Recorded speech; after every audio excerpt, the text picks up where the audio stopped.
Apa yang terjadi jika pada akhirnya Gibran Rakabuming Raka dipilih menjadi calon wakil presiden Prabowo?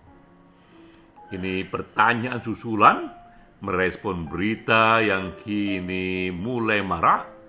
Antara lain misalnya, ini judul beritanya menyatakan Gibran terbang ke Jakarta jelang penentuan Cawapres Prabowo.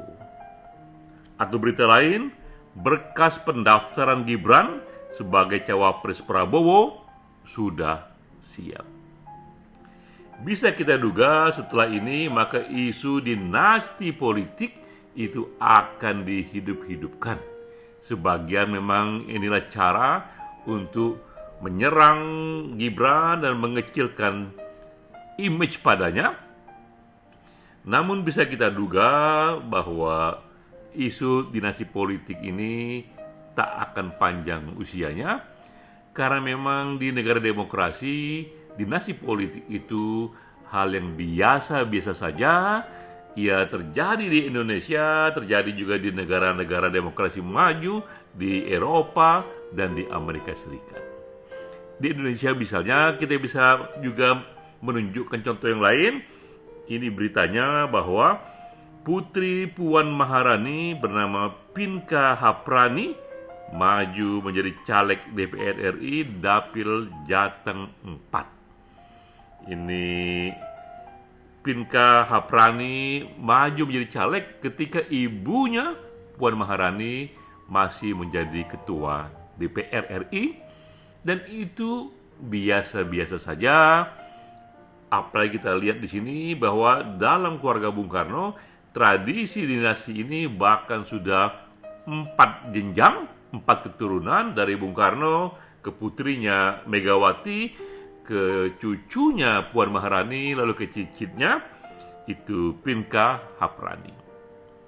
Hal yang sama juga terjadi pada Presiden Susilo Bambang Yudhoyono dari SBY lalu mengalir kepada Agus Harimurti Yudhoyono dan kemudian juga kepada Edi Baskoro Yudhoyono.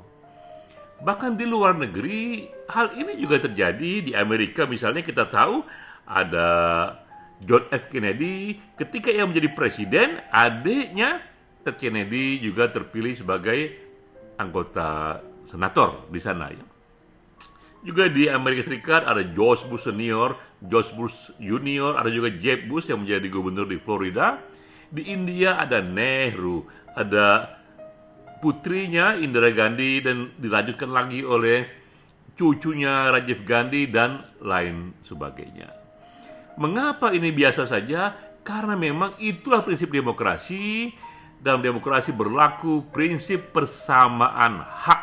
Semua warga negara sama haknya untuk menjadi pemimpin, tak boleh didiskriminasi walau ia anak petani ataupun ia anak presiden. Juga dalam sistem demokrasi, konstitusi sebagai aturan main yang tertinggi, tak ada larangan di sana bagi siapapun, anak presiden, anak gubernur, anak wali kota, untuk menjadi pemimpin nasional.